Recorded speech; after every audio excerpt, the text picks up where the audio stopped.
Teresa Tennell and Jeremy Tennell. Streaming to you recorded from Seattle, Washington. Here we go.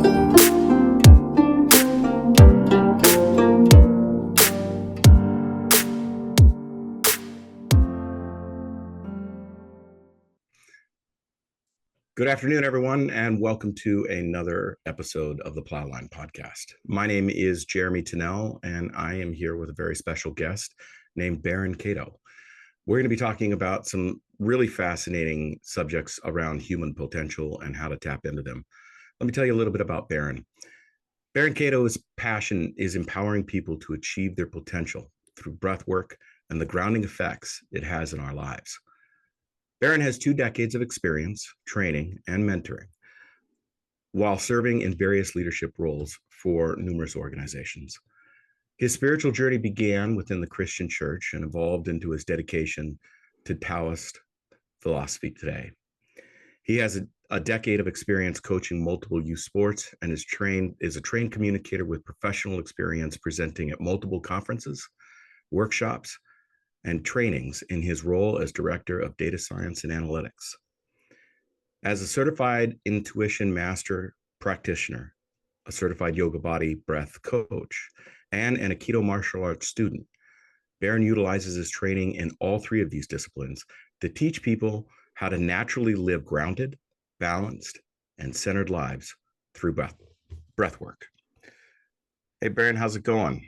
It's going well. Thanks, Jeremy. Thanks for having me on.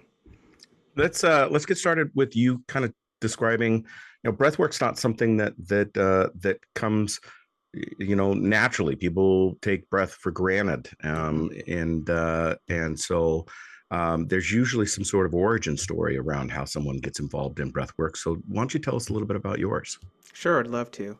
So for me, breathwork kind of came to me when about, 5 years ago.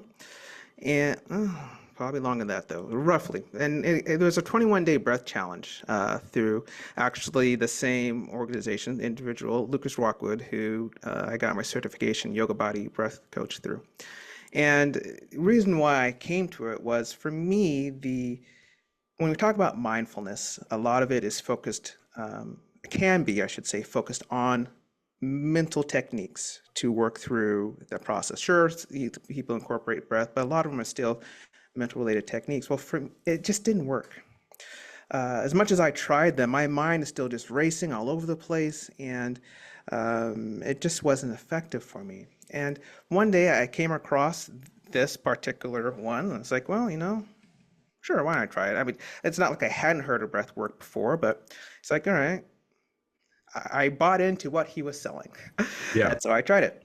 And it actually radically just changed me because the term that we talk about in yoga body is entrainment. And so through doing the breath work, not only was it empowering in the moment, because I was intentionally doing it repetitively over and over again through what this challenge was, it's subconsciously changed within me. So my breath pattern got to what we talk about closer and closer to what the normal breath rate is. Shouldn't say regular breath rate, normal, the ideal breath rate, which is around 8 to 12 breaths per minute. Most people are breathing much more than that. Way shallower. Yeah. And so through the combination of those things, I noticed that not only within the breath work, I was feeling the difference, but even when I wasn't part of the breath work, then my natural breath and breathing process was slowing down, which was actually making me naturally more calm and relaxed. We could talk a little bit about that, but that was where I just transformed for me. Then now the mental techniques of mindfulness and that started to work for me because I was able to quiet my mind by using my body, not the mental techniques. Then I could apply, right, the conscious related type things to then help continue to reprogram and all that sort of stuff within me. So I do want to make sure to say that those are fantastic techniques. And some people can use those just directly. But for me in my journey, I needed the breath work. And then my passion grew. And as I did it more and more, and I became stronger and stronger, and actually saw how effective it could be with even in the moment where I could use it for meditation and drop into a meditative state in just 2 to 3 breaths myself, because I've doing it long enough. I know how to do it and certain techniques, so on and so forth. I realized this is actually beneficial. This is something that I want to be able to share with more people. And so that's Yeah. why I went and got my certification through Yoga Body to learn, because I was so grateful for what I learned through that. And it was nice because that gave me that scientific background. And I'm actually currently going through a second certification right now through the pause breathwork. To become a pause breathwork facilitator, balancing out that scientific portion with the trauma-based breathwork perspective to help people to use breath for healing. So there's 2 aspects of it. Both are the same, are both using breathwork and complementary of each other. Yeah. But that's what I'm going through right now, to really be able to help people on the entrainment side, but then also then in the moment, okay, but how do I get release here in this moment through breath?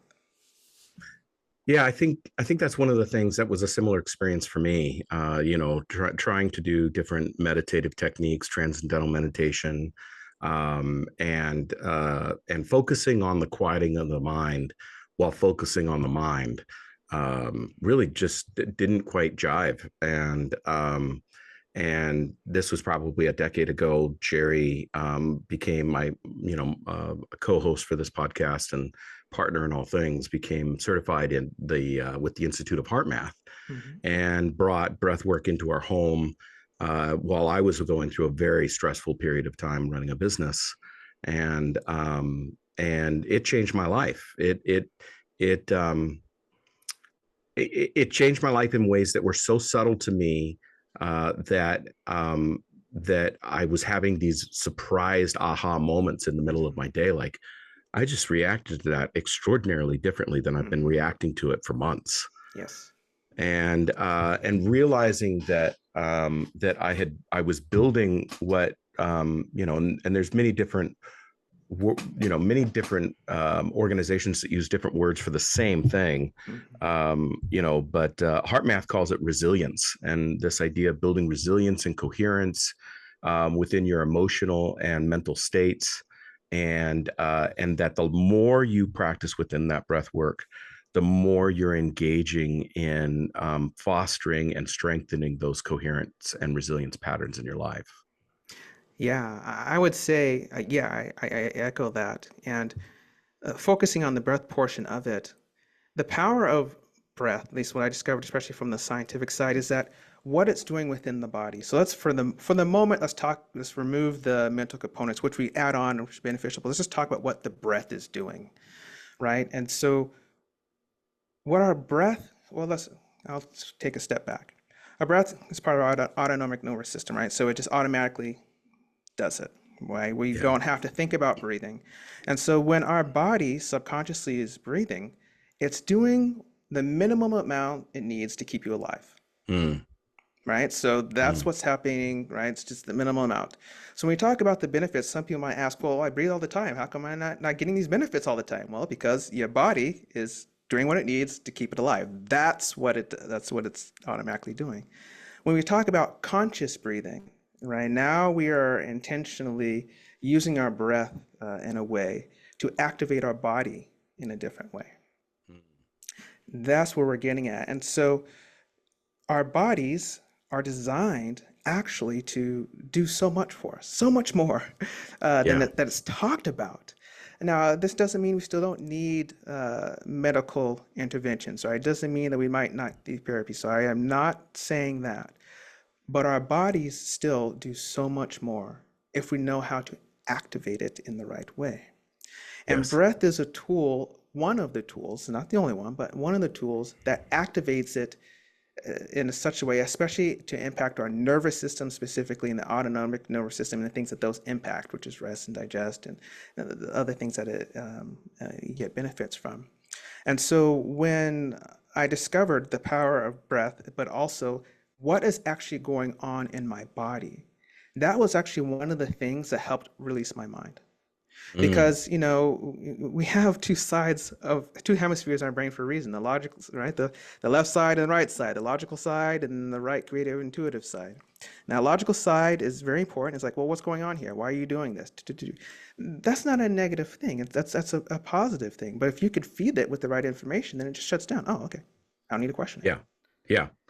I don't need to question it, because that's what it's. Oh yeah, okay. Because not only does it make sense to the mind, your mind subconsciously knows what the body is doing. Does that make sense? So you Yes. don't need to Totally. convince the body that it uses its lungs to breathe. You don't need to convince your body of that. It knows this subconsciously, right?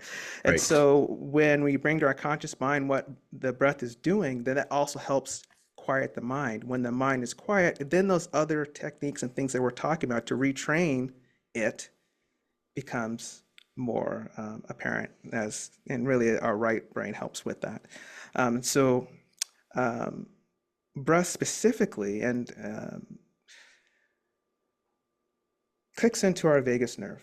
So when we Mhm. talk about our autonomic nervous system, how our breath kicks into our vagus nerve is that it's our diaphragm actually rests up against the vagus nerve. And so the vagus nerve, for those who might not be familiar within your audience, is one of the nerves of the autonomic nervous system, not the only one, but it engages our parasympathetic nervous system, and our parasympathetic, that's our rest and digest, right? That's when that's engaged, and our body knows, oh, this is time for me to rest, digest the food, and relax. That's basically when we talk about the oversimplified discussion of the parasympathetic nervous system.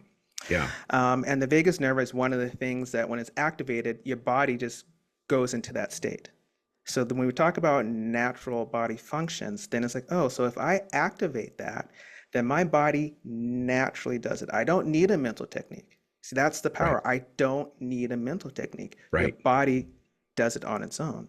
If you Simply by doing the breath work. just by doing the breath work. That's exactly right. And so that was for me, in terms of the mental side, the most powerful thing. So now my mind could be racing, trying, and I don't care. And I'm not caring about using any mental techniques. I'm just going to breathe, use conscious breathing, using specific breaths, which I call the vagal breath technique, to be able to really maximize the vagal breath, both through the throat and also in the diaphragm, to activate it even faster.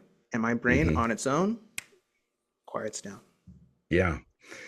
Yeah. The so I ended up getting certified with HeartMath a couple of years ago, and one of the things that we talk quite a bit about in that is the idea that our, especially in the world we're in, we're wired towards this idea of flight, fight, and freeze. Mm-hmm. And so that flight, fight, and freeze response is activated all the time. It can be activated through a billboard message or a bumper sticker, through Yep. somebody cutting you off in traffic, through an interaction with a coworker, or a boss, or a friend. Um, and it's this little trigger that is activating the this response within your body to make a reaction. Mm-hmm. And that's highly helpful in a differently structured society than the one that we've structured for ourselves, especially when that flight, fight, or freeze is a matter of life and death. But we've evolved our society in a way in which those reactions aren't necessarily serving us all the time. And they're pumping cortisol and adrenaline into our system when we don't need cortisol and adrenaline. Right. And by simply bringing attention to the breath, bringing consciousness to the breath, being aware of where that breath is coming into our body, is it coming into our diaphragm? Is it coming into our belly? Is it expanding into our lungs? Where are we moving the breath? And bringing that attention not into the chatter in our minds, but into our heart or even our gut. We are then switching to a different system, to that parasympathetic system you're referring to. Mm-hmm. And the body is now in a place in which it's no longer in fight or flight, but is moving towards a coherence pattern between the neurons that exist elsewhere in the body. Mhm. And that's one of the things that we don't seem to really understand. It's a vast difference from the understanding of what we had growing up in school of where cognition resides. We thought that it resided in the brain. But the reality is that the human cognition system it exists within the entire body, Right. right? There's Right. a trillion neurons in the brain. There's 50,000 neurons in the heart muscle, and there's a billion neurons in the lining of the gut, Mhm. and they're all connected through the vagus nerve. And Mhm. more signals are moving up than are moving down. Mhm. And so, would you call that a form of intelligence that's different than that logical side of the brain? I would, speaking just from my opinion, based off my certifications, but certainly not someone who is in the scientific field. So that caveat, I would. Uh, the there are scientific studies out there that talk about and look into it that they believe that sometimes it's actually 80% from the body up to the brain and That's then incredible. 20% back down to the body. So you can look up those studies yourselves, but there's some who look into that and propose that within the scientific community. And knowing that, when we talk about then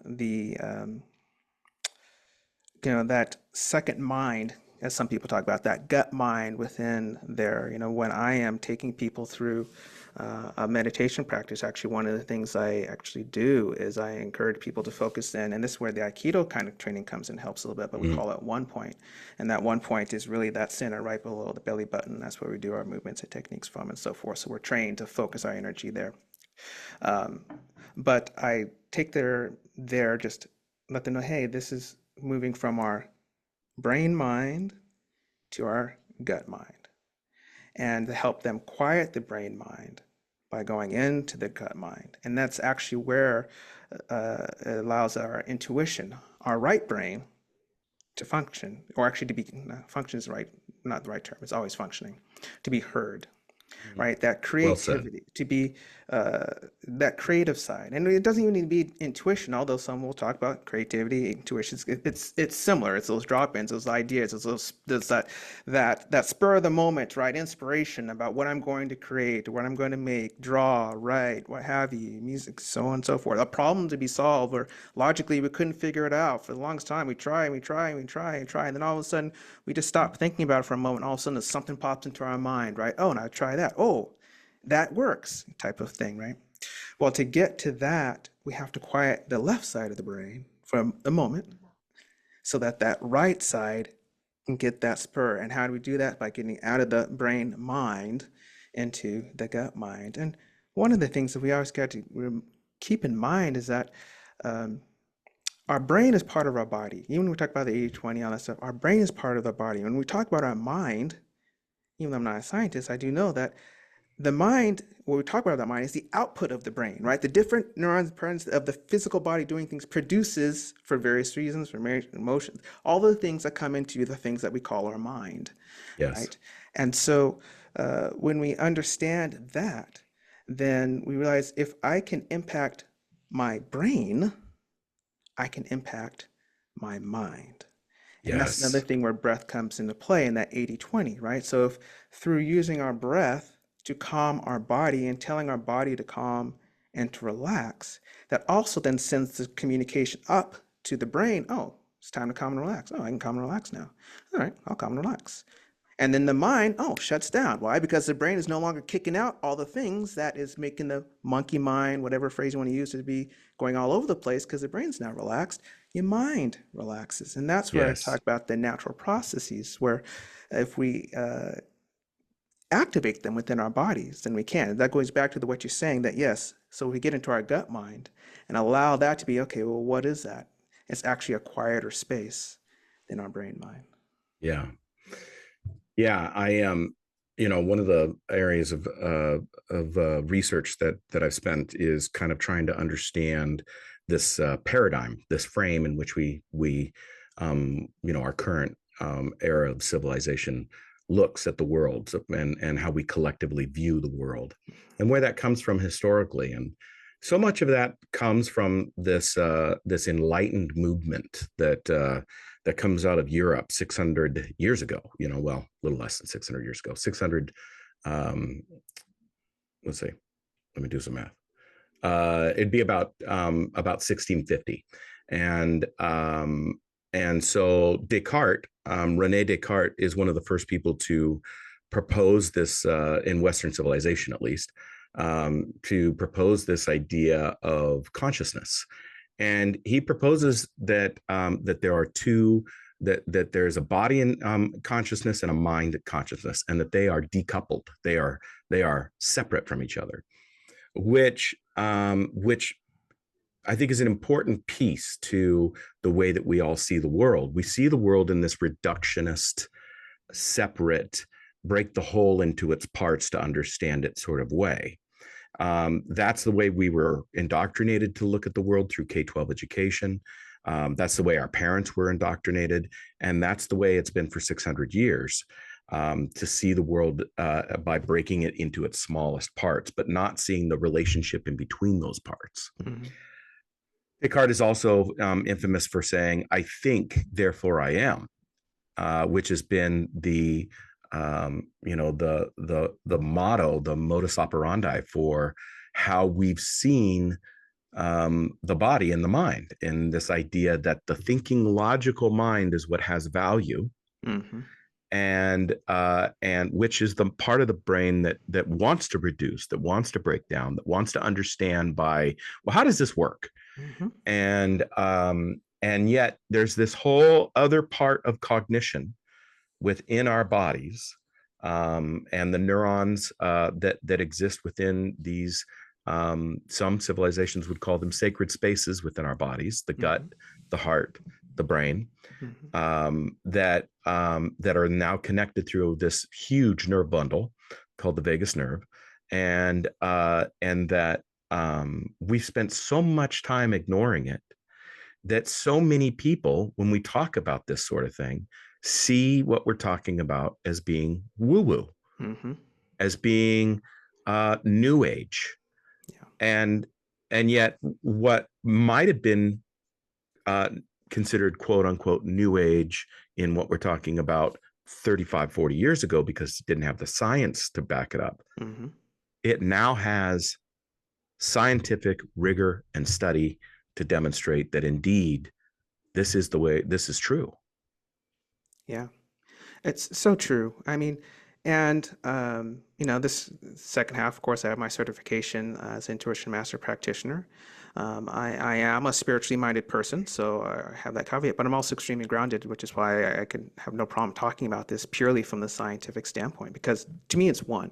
That ties into Yes. that Taoist philosophy. I don't separate the two.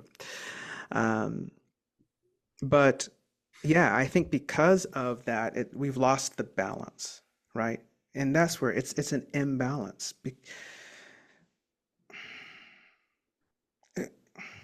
I don't. This is some reason I'm pausing. It's like there's some philosophical slides. Like, do I say it? Do I not say it? Go Especially in for it. older systems, it's easier to control people when Yes. they only operate out of the left side of their brain, Yes. right? Because then it's this logical process. Great, because when they don't understand the balance, that this is the side that gives us the freedom, the independence of thought, and all that is from the right side. If I tell people to shut that down, that's bad, ignore, then that means that I have to go to someone outside of myself to provide that for me. That's why dynamic, charismatic leaders are followed. That's right. And of all time, at all situations, people are like, well, I don't understand. How do they blindly follow this person? Why do they Yes. blindly follow this philosophy or what have you? Well, to that point, if you condition to only stay on one side, it's our bodies, we want that balance. And so if we don't have it within ourselves, we look for it outside of ourselves. Okay, now That's right. let's bring it back to the topic today of what we're talking about, breath work, and what you just were bringing up. The balance is that right side with the left. And Yes. so how do we get, as I mentioned before, those creative ideas, those thoughts? You don't need to be an artist to have creative ideas. You could be a purely scientific, mathematical side, but at the end of the day, even the Einsteins of the world, to solve his equations, he went so far, but then he needed the breakthrough, right? The breakthrough came from the right side, not the left side. And then he used the left side to calculate it out. That's the balance. One isn't more important than the other.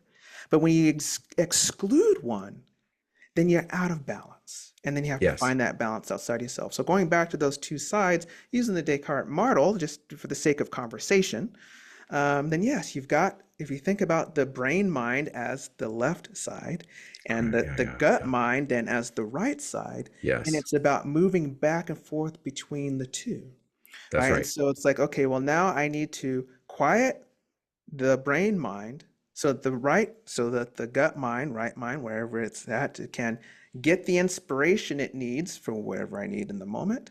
Okay, now then I've got that, re-engage the left side again to now process. Okay, I've got the inspiration. Now, how do I actually do this? What are the steps? What I need to do and re-engage? And that's the balance one of the things that actually in my practice, what I strive to do is try to help people get back into that balance, to help people Mm. understand how to tune into their intuition, um, their creative side, that side, for those who aren't naturally guided that way. Some people are, we know there's people with those natural inclinations. Now, for them, the balance is like, okay, now let me balance you over to the left side.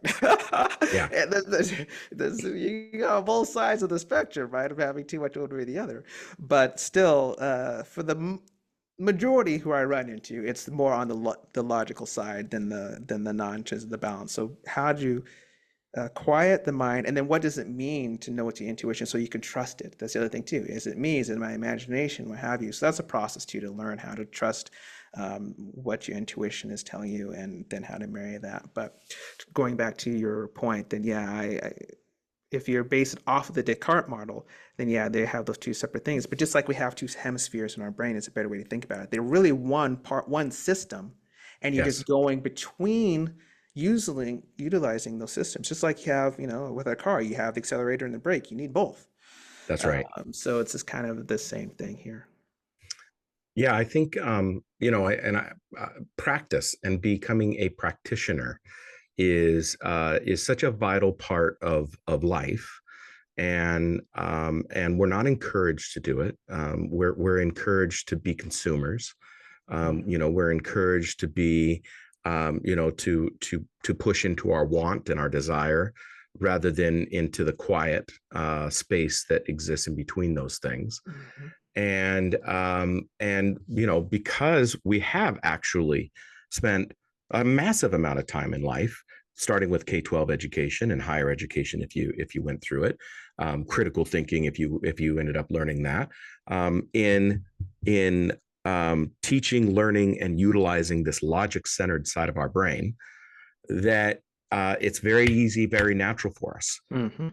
right? And so when we lean into these ideas of security and truth, they're often coming from this logic side of our brain, Mhm. because that's where we practiced. That's right. And that logic side of our brain is very good within a binary system, which is what we've constructed for ourselves. Mhm. We've constructed this idea of right, left, of Democrat, Republican, and so we wander through the world thinking that, well, it's a matter of just making a choice, and we waddle our society down this path. Um, I think what's fascinating is that the intuitive, creative side of the brain is like a quantum computer. If this side is like a standard computer, right, of Mhm. ones and zeros, Mhm. if it's ones and zeros, if you think about ones and zeros, the only thing that exists within ones and zeros is answers. There's no Mhm. inquiry, right? It's Mhm. either up, down, right, left, in, out, open, closed. So you get answers, which people love answers. They Yes. love the solid ground that answers give them. Unfortunately, that leads to bias, that leads to prejudice, that leads to these silos that we find ourselves in, especially when we're engaging with algorithms through our social feeds and whatnot. That other side is like a quantum computer. Quantum computers work because It's not binary. It's actually nothing but inquiry. It could be this, it could be this, it could be these two things at the exact same time. It could be none of it at all. It could be all of them at once. And so because it's inquiry, the possibilities are infinite. And so what ends up happening is that we're locked into this binary logical side of existence when we could be experiencing a world that is built and manifested off of a quantum side of experience. Hmm. What are your thoughts there? I love that. Um, I'm going to take that thought in a slightly different direction, just because it's where my mind went. But I Yeah, love what you said, and go for it. that we can get caught up um, in so easy to get caught up, right? In terms of where we're supposed to go, what we're supposed to do, that binary one, two. It's about control, right? So Mm, we want to control our circumstances. We want to, and this is everyone. It's human nature, right? So this is not talking about, that's just their human nature. When we feel like we're in control, then we feel like we're at peace. And so we spend our time trying to control things. And a lot of our stress and craziness is the practical reality is that we can't. right. We can't control everything, Yes. but we want to.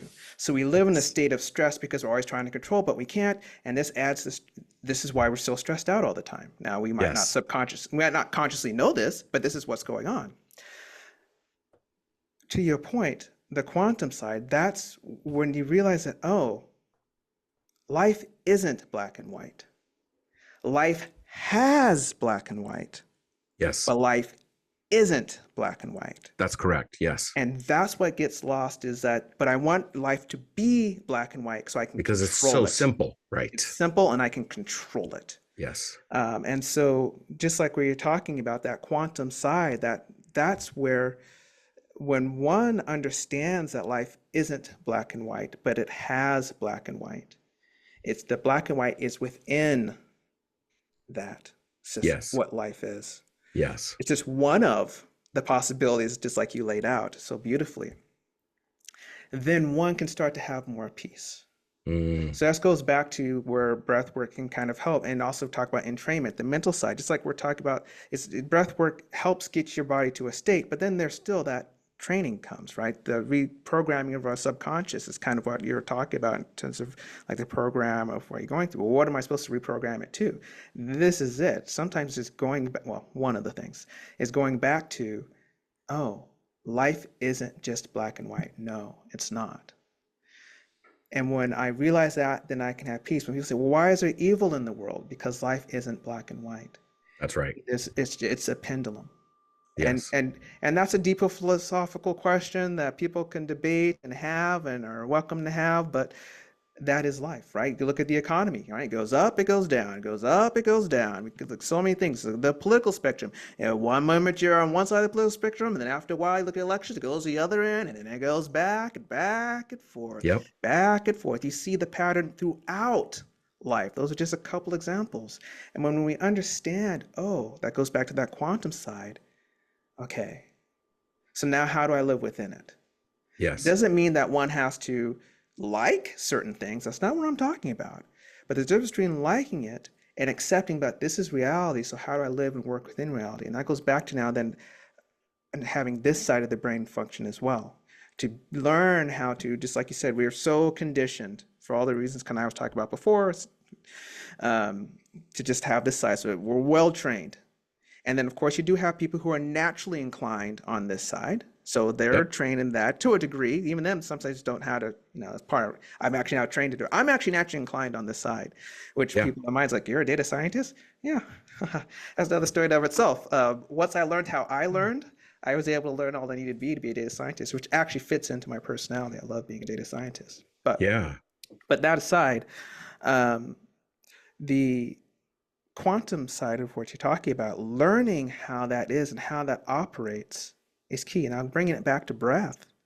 So where breath helps is that When we're able to just quiet this side, then we go into how do we train this side, because this Yes. side only comes when this side is quiet. That's right. So we talk about that balance back and forth, right? You got to have one side's being noisy, you can't hear the other side. But the other thing is, like the left side, that's actually the noisiest side. And the thing is, it is what it is. This side is a quiet side. It just Yeah. is. Yep. And so you've got to be able to hear this side, you've got to have it quiet so it can be heard. So we need to learn that and understand that. What is a way? It's not the way, but a way is through breath.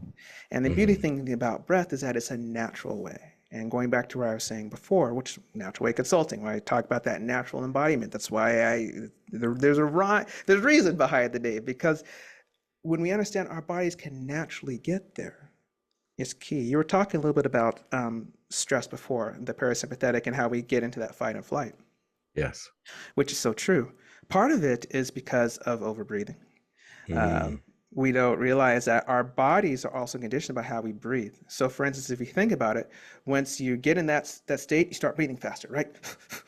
Nice and shallow, fast Nice and breaths. shallow, fast breaths. That's telling your body, I got to get ready to go. As we get closer and closer, talk about the breath rate to what your natural breath rate would be, and that helps your body realize, oh, okay, it's relaxed time. So part of it is learning how to exactly slowing down and then getting to the point where we naturally have a regularly slower breath. So then it helps. That helps. That's not the only reason why we're stressed out. Let me be clear. I'm just saying that is one of the factors that goes into it. The other thing too is what you're alluding to is not only, I mean, our bodies were conditioned to, yes, we get into the sympathetic is, back in the days, yeah, you rise up, you're trying for hunting. So you got a tiger that you have to defend against, whatever it is. You have this moment where you need to do to defend. And then once it's done, your body wants to go back to the parasympathetic to rest and digest. You Yes. have that moment and rest and digest goes, it's the same balance, right? So the left and Balance. right, you go right. So sympathetic is good. Its purpose, it needs to be there. But the issue, especially in our societies, like we talked about, is it's sustained. That's right. And so our bodies don't have the chance to get into rest and digest. We Uh, don't ever give it an opportunity. we don't give it an opportunity. I mean, and one of the ways that you could do it really quickly is why sometimes people say, "Hey, well, go exercise." Why is exercise doing it? Because when you exercise, it gives your body, oh, physical, do that. Because again, that system is designed for actual physical action. I'll say Yes. that again. It is designed for physical action, not a mental one. And so when you don't give it a physical release, it stays until it gets that sort of release. That's why Or cortisol and adrenaline are being pumped into your system because it exactly. wants you to move. Exactly. And so unless we switch it off, like we're telling through breath, would have you to tell it to no stop and calm and go, that's naturally, then you need to physically give it that release. And that's one of the Mhm. things too that isn't talked about as much, right? That's why the beauty of this is why this isn't woo. We are just talking about what the body is doing, and you can read all the scientific studies you want to confirm everything that we're saying. Yes. Is that so? Once you understand that, and then our bodies are stressed out. Why? Well, that's what stress is. It's that sympathetic. Your body's like, okay, I need to physically do something. I'm at Yes. work and I'm stressed out because my boss did that. Your body's saying, okay, well, physically do something about it. Well, we know we're not going to physically attack someone. We know that, right? But that's what your body's expecting you to do. Do Right. something physical. But we don't. So we hold on to it the whole day and all that. We don't release it and all that. And so bringing it back to breath and the power of breath is that then that allows us to then do the switch. Okay, so wait, we can't get to the gym, right? We can't run. That's why people say go exercise. You don't have that moments in the day to be able to do that. If you can, great, do that. But if you don't Absolutely. have the opportunity to release it in that sort of way or through physical activity, then breath is a way that it can be done at any place, anytime, and it's such a powerful tool that gets your body where it needs to be, again, without having to try to remember mental techniques and all that. Because remember, mental techniques are all engaging this side. That's right. That's exactly right. And that's why that was my discovery. It's like, oh, I need to just shut this down. And that's led me to breath. Yeah. Yeah. Well, I think one of the things to for listeners to kind of keep in mind is, if you've got a society that is built off of off of this right side of the brain, off of this logic side of the brain, because I think therefore I am became the pinnacle of what we should be striving for and achieving for, and so much was built off of it, from Darwin to to Freud to Jung to many of our modern understandings of how the brain works and how society is constructed. And the things that we built for quote unquote relaxation, such as screens and televisions, are not activating the rest side of the brain, the left side of it. It's actually activating this excuse me, this right side of the brain, because there's an explosion on the screen and cortisol pumps through your body, or the hero is in trouble and cortisol pumps through your body. So we've constructed a world that is designed to never let your parasympathetic system shut off. So then whose responsibility does it become to change that trajectory and become a practitioner? That's a good question. And I do want to make sure so there's not confusion in some terms, because you mentioned not to shut off the parasympathetic, and I'm sure you meant to say the sympathetic nervous system there, just so there's no confusion there. Yeah, it's, who's responsible for it? That's a great question. You would hope that the people who are the leaders who are in charge, right, would want people's best interests in mind to help society be the best that they could be. But it goes back to a little bit about what I said before. Once people get taste of power and control, sometimes it's hard. Even history. History is just what it is. And even it good doesn't people, show that, yeah. That's right. Even good people. I'm saying that. I'm honestly saying that without judgment. I mean, if I was in that same position, could I say I'd be perfect? I cannot sit up here and say that. I've never been in that sort of position, and so I can't say that. But that aside, that's where learning how to do it for ourselves is key. That's right.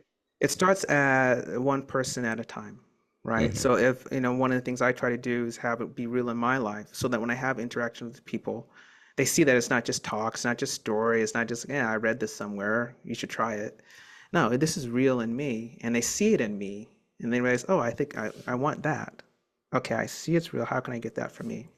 And so when we think about it from a community standpoint, that's where it begins. So it begins with each individual who wants to maximize their own personal growth and their own personal journey, whatever that looks like for you. Yes. And for some people, it's like, hey, if you listen to this and like, I'm just, I'm a secular humanist. I don't do anything spirituality. Great. This still applies to you. Then do something physiologically and biological. That's exactly right. You don't have to apply a spiritual application to it. For those who do apply a spiritual application to it, because that gives them further meaning, great. Yes. Do that as well. Yes. The principles are the same. Yes. How an individual chooses to apply that is up to each individual. Yes. And so if we focus on it from that, and that's part of it too, is that we get this going back to the binary, right? So is you either the spirituality community or you're the scientific community, and a lot of times they're saying the same things, but because it's one's using spiritual language and one's using scientific language, they're opposed. I mean, one of the things I try to share with people is that thousands of years ago, especially from why the reason why I gravitated to the Taoist philosophy is because, and I should say there's different lineages and so forth, but mine is lineages is from the naturalistic Taoistic philosophy from Lao Tzu, and the teacher I read and study is Hua Qing Ni. But is because back in the day, they intuitively using, and we're going back and forth about the left brain and the right brain, and just also for the audience to understand. And if you study, it's like the logical portion of the brain is traditionally the left side, and the creative side is the right side. But they have different functions within the body too. So sometimes we talk about, like we hear Jeremy talk about, well, but then the right side we talk about this, and left side we're doing like that, and we're not necessarily talking about lock.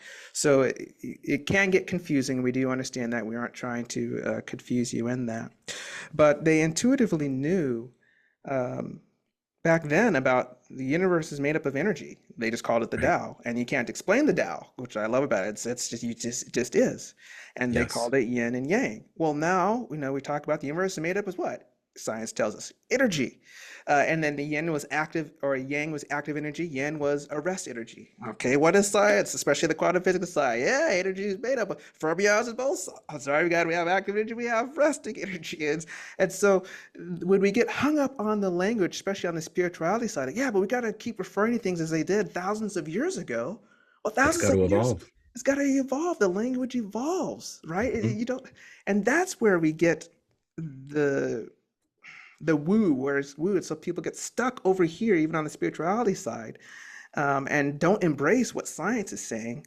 And then the science side may not embrace how this actually helps the being, right? Yes. Where the spirituality is like, here's how it impacts the being, and the science side, well, this is what's actually going on. Um, that's that oneness of it all. So I kind of share that out there for the audience. So again, it doesn't matter where perspective you're coming from, but once one takes off that black and white to see Yes. what is it that's actually saying, then one can see that I can embrace this no matter what perspective I'm coming from. And that's where going back again to that personal growth, that personal journey, to your original question about who's responsible for it. Honestly, it's ourselves. And that's where we get powered from. That's what keeps us from being deluded by others. And I'm speaking as someone who struggled with delusion, who followed blindly things and walked that path. I've been there, done that. Yeah. Yep. Yeah. I have too. And so, zero judgment with that statement. So I understand that. But now I'm empowered and I can now see things clearly because of this balance of what I'm talking about and learning that. So ultimately, the responsibility falls on us as individuals.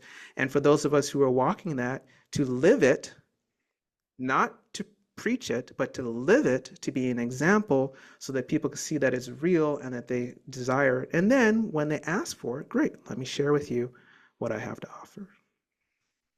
Yeah. I think that it's telling that the word woo in Chinese actually refers to its Sanskrit. It seems to be referenced from a Sanskrit word, which means enlightenment or awakening, Mm. which the Sanskrit word is bodhi or bodhi. And the term woo woo is a Western slang of that to, to push it off into the realm of ridiculous. Mm. And I think we are existing in a time that is really pretty special because we're seeing things if we want to, if we wish to keep our eyes open, if we wish to keep our attention and our consciousness open. We're seeing things that are incredible miracles. Have you seen so um, Einstein theorized about the idea of quantum entanglement, which he Hmm. called spooky action at a distance, which is the idea that two particles in the universe that could literally be on either side of the universe, Hmm. 100 million light years apart, that if they were entangled quantumly, excuse me, that if we do an action to this one over here, that this one responds in kind and instantaneously, so fast. Hmm. Well, we've now been able to photograph two entangled photons that were entangled together before they were separated. Do you know what shape they took? Have you No, seen this by any chance? no, I've not. No, what shape? They took the shape of yin yang. I Wow. mean, it is the yin yang symbol, and it's easy to Google. If you look up a photo of entangled photons, it'll come up, and it's a green and an orange colored, yin and yang, and so somehow, right, utilizing this side of their brain, right, Hmm. somehow they were able to connect to something that was able to inform to them that our strongest microscopes are telling us today. Exactly. And Yes. so we're living in a time in which we can't just openly dismiss what was once considered woo woo we Yes. have to remain in a place in which we're open to the woo. Yes. That's exactly right. And the scary thing is that it can't be controlled, which is why Mm, it's easy to want to dismiss it. yes. Um, as part of my training to get this master certification, it's learning, and it's through Intuition Lab, learning to trust that intuition, learning to trust it. And it's a place of trust. And that trust never goes away. And that's a scary thing for us as humans, Yeah. especially if us well trained, right? We talk about logic and that, and it's like, wait, especially, we would talk about intuition and, oh, you get that gut feeling. You should just, and I think anyone even listen to this, even if you're, hardcore scientific persons has got some gut feeling or something attuned to that at some point. It's like, as a thought popped in, what have you, and it's like, oh, you should do this. And maybe you did or didn't because our logical brain kicks in and then you find out, oh, I should have done that. I think most people, if not all, have some sort of experience similar to that, related along those lines. And it's like, oh, boy, if I would have done that, it would have worked. Interesting. But it's that drop in, right? That's that to what you're talking about, where it's just that unknown and that connection. And Mm, that's a deeper conversation, obviously beyond the scope of this particular podcast about that connection, that energetic connection that we have, because if everything is energy, and as science even tells us that our bodies are a type of antenna, right? yep. And I'm talking about, and we can go and we can talk about the specific radio waves, the known things, let's just say the known things the scientific says that our bodies pick up as energy antennas, right? The known things. That's right. But if there are known things that science has shown, then is it possible that there are unknown things only because science hasn't been able to show us yet That's that right. our bodies are able to pick up energetically? And then when we talk about intuition, that's the part that we're talking about. And that's the trust factor. Okay, yes, Yeah. we don't have a scientific study that could prove it yet. But That's we right. didn't have a scientific study thousands of years ago to prove the entanglement, yin yang, fermions, bosons that we have today. That didn't mean it was not true. Anything that is true will always be true. That's right. No matter how you look at it, whatever is true will always be true. And Yes. so we know that we have times where things just drop in. And it's like, how can you explain it? I can't explain it. How did you know that? I don't know. I just knew. Right? Those type of things. Well, how can we? Oh, well, today we can't explain that. Right.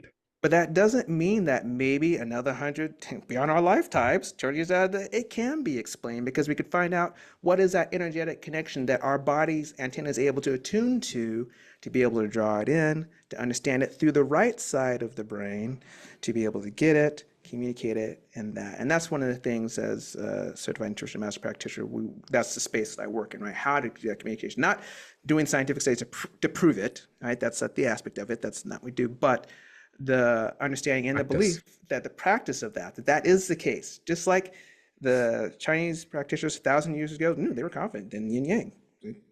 That's how we feel about it in this space about intuition. It is there. We could talk about these experiences, even though we can't do a consistent scientific study to prove it. You can have plenty of people come in and talk about these experiences from all walks of life, Yes. that sort of thing. So we know it's happening. Yeah. The why is what can't be explained, but we know it's happening. So it's just learning then, well, then how do we adapt it and learn how to do it? So yeah, that is really the beauty and the power, that when one is willing to trust that and then marry it then with this side, the logical side is still there. So trust it. And then you don't use left side to discredit it. That's right. Use left side. It's like, okay, well then how do I apply it? What does this mean? How do I move it out? Then that's where you have the beautiful balance of the walk of we have, and then we can solve and answer questions and problems that life presents to us. Yeah. Yeah, I completely agree. I've really appreciated this conversation. I'd like to have a conversation where we go a little bit deeper into some of these other subjects that connect to this. Yeah, love to. But the starting point is practice. It is practice, Yes. and I think that's one of the things that our society does not doesn't grab a hold of, is this concept of becoming a practitioner. You're already a practitioner of something. Maybe it's Netflix, right? Maybe Yep. it's maybe it's Instagram. Where you place your time is where you are placing your attention. Yeah. And so what you and I are encouraging and talking about is very simply, there's a way to begin a practice of becoming a body explorer and within yourself right now. Mm-hmm. And you can change the trajectory of your life, of the way you react or the actions you take, of the way you perceive and the way you see the world, simply through breath. Yes. Yeah. Yeah, that's it. I love how you summed that up beautifully, Jeremy. That's it. The power of breath. Breath, all this whole topic that we've been talking about, and we obviously been talking about more than just breath. Breath is a tool and a key tool that opens up all of it. And that's why, and it's free.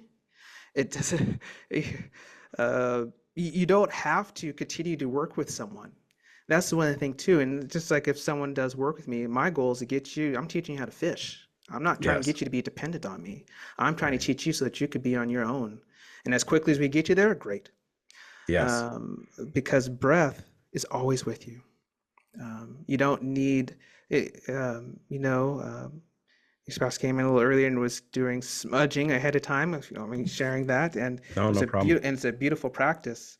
But sometimes you don't have the opportunity to do smudging. That's right. You're out of the street, you don't have those things, and I love smudging myself, but you always have your breath, and you could still get the impact. You might need to take a little bit longer. Use just breath alone, right? So we acknowledge that, but you could still get there with breath, which is Yes. always with you. Yes. Awesome place to put this podcast to an end, and let's come back and talk about the energy systems that we're engaging when we're doing breath work.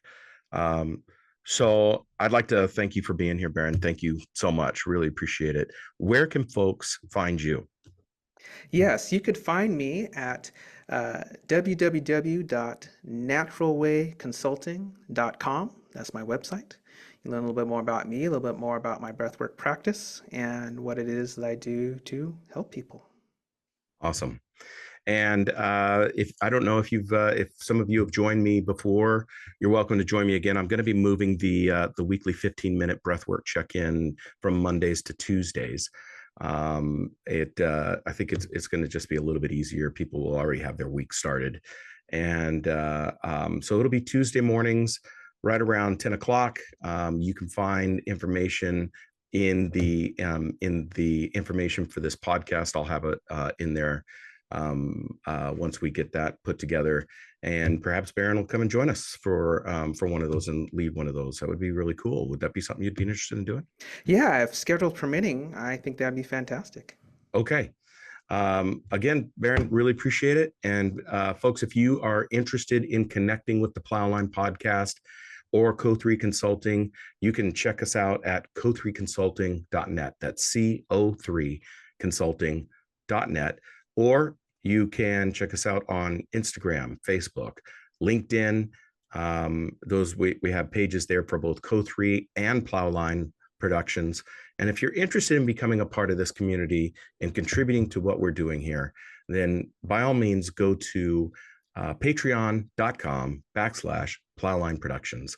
And there are some exclusive content that you can find on there, and you can become a Patreon member and contribute to the work that we're doing here. Barron, again, thank you. And until next time. Sounds good. Thank you, Jeremy, for having me.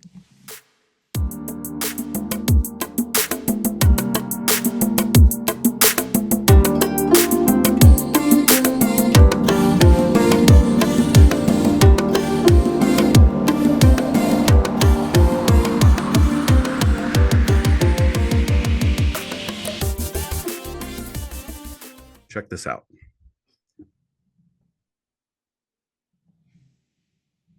That's the image of two entangled photons.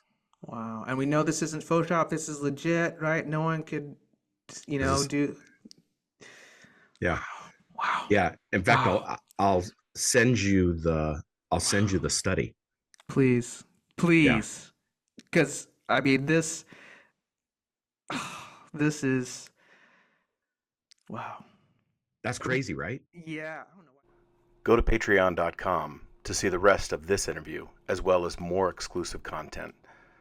Patreon.com/Plowline Productions.